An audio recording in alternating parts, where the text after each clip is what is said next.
ഇതുപോലെ രാത്രി അനുഭവപ്പെടുന്ന കഠിനമായ തോൾവേദനയാണോ നിങ്ങളെ ഉറങ്ങാൻ അനുവദിക്കാത്തത്? കൈ ഒട്ടും മുകളിലേക്ക് ഉയർത്താൻ കഴിയാത്ത അവസ്ഥയുണ്ടോ? എങ്കിൽ നിങ്ങൾ സൂക്ഷിക്കുക, ഫ്രോസൺ ഷോൾഡർ നിങ്ങളെയും ബാധിച്ചു തുടങ്ങിയിട്ടുണ്ടാകാം. ഹായ്, ഞാൻ ഡോക്ടർ ഷംഷീർ.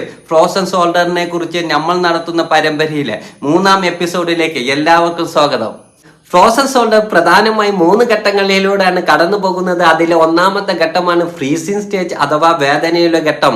ഏറ്റവും കൂടുതൽ വേദന അനുഭവപ്പെടുന്ന സമയമാണിത്. കൈ അനക്കുമ്പോൾ കഠിനമായ വേദന അനുഭവപ്പെട്ടേക്കാം. പ്രത്യേകിച്ച് രാത്രി കിടക്കുമ്പോഴാണ് ഇതിന്റെ വേദന ഇരട്ടിക്കുന്നത്. ഏകദേശം 6 മുതൽ 9 മാസം വരെ ഇത് നീണ്ടു നിൽക്കാം. ഘട്ടം 2 ഫ്രോസൺ സ്റ്റേജ് അഥവാ മരവിപ്പിന്റെ ഘട്ടം. ആദ്യ ഘട്ടത്തിനെ അപേക്ഷിച്ച് വേദന നേരിയ കുറവ് തോന്നാമെങ്കിലും തോളിന്റെ പേശികൾ പൂർണ്ണമായും വലിഞ്ഞു മുറുകുന്നു. കൈ ഒട്ടും തന്നെ ചലിപ്പിക്കാൻ കഴിയാത്ത അവസ്ഥയാണിത്. ഇത് 4 മാസം മുതൽ 12 മാസം വരെ നീണ്ടു നിൽക്കാം. ഘട്ടം 3 തോയിങ് സ്റ്റേജ് അഥവാ ഭേദപ്പെടുന്ന ഘട്ടമാണ്. ഇത് രോഗം മാറി വരുന്ന ഘട്ടമാണ്. തോളിന്റെ കടുപ്പം പതുക്കെ കുറഞ്ഞ് കൈയിന്റെ ചലനശേഷി പഴയതുപോലെ തിരികെ ലഭിച്ചു തുടങ്ങുന്നു.